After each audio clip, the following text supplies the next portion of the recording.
Welcome to Madasaling Pinoy, your prayer partner. Ngayon ay Martes ng ika-4 na linggo sa karaniwang panahon. Ang mabuting balita ng Panginoon ayon kay San Marcos. Noong panahong iyon, muling tumawid si Jesus sa ibayon ng lawa ng Galilea, nakasakay sa bangka. Nasa baybayin pa siya ng lawa ay pinagkalipumpunan na siya ng maraming tao. Dumating ang isang lalaking nagngangalang Jairo, isang tagapamahala ng sinagoga. Pagkakita kay Jesus, siya ay nagpatira pa sa kanyang paanan at ang samo. Agaw buhay po ang anak kong dalagita. Kung maaari, sumama kayo sa akin at ipatong ninyo sa kanya ang inyong kamay upang siya'y gumaling at mabuhay. Sumama naman si Jesus at sinundan siya ng napakaraming taong nagsisiksikan, ano pat halos maipit na siya. May isang babae roon na 12 taon nang dinudugo at lubhang nahihirapan. Marami ng manggagamot ang tumingin sa kanya at naubos na sa kapapagamot ang kanyang ari-arian. Ngunit hindi siya napabuti kahit kaunti, bagkus ay lalong lumubha.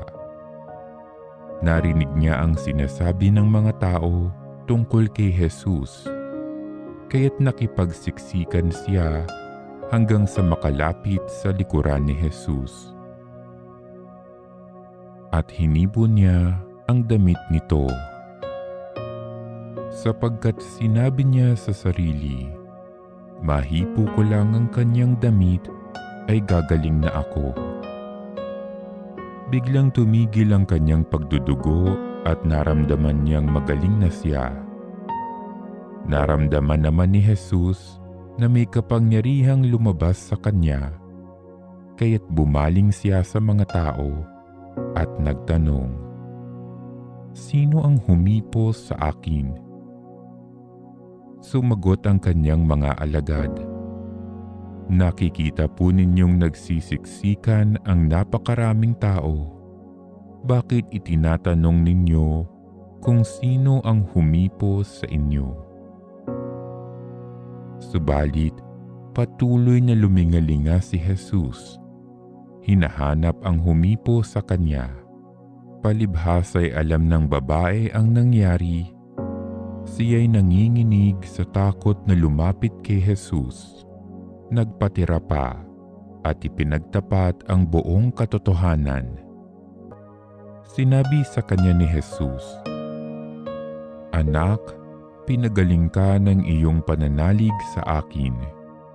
Umuwi ka na't ipanatag mo ang iyong kalooban. Lubusan ka ng magaling sa iyong karamdaman."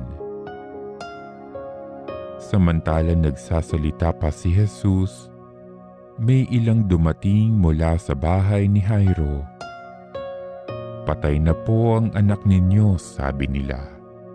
"Bakit pa ninyo aabalahin ang guro?" Hindi pinansin ni Jesus ang kanilang sinabi, sa halip ay sinabi sa tagapamahala, "Huwag kang mabagabag, manalig ka." At wala siyang sinama kundi si Pedro at ang magkapatid na Santiago at Juan. Nang dumating sila sa bahay ng tagapamahala, nakita ni Jesus na gulong-gulo ang mga tao. May mga nananangis pa at nananaghoy. Pagpasok niya ay kanyang sinabi, "Bakit kayo nagkakagulo at nananangis? Hindi patay ang bata, natutulog lamang." Ngunit pinagtawanan siya ng mga tao. Pinalabas niya ang lahat maliban sa ama't ina ng bata at sa 3 alagad. At sila'y pumasok sa kinaroroonan ng bata. Hinawakan niya ito sa kamay at sinabi, "Talita kumi," na ang ibig sabihin, "Ineng, sinasabi ko sa iyo, magbangon ka." Pagdakay bumangon ang bata at lumakad. Siya'y 12 taon na at namangha ang lahat. Mahigpit na ipinagbili ni Jesus na huwag ipaalam ito kanino man at iniutos niyang bigyan ng pagkain ang bata.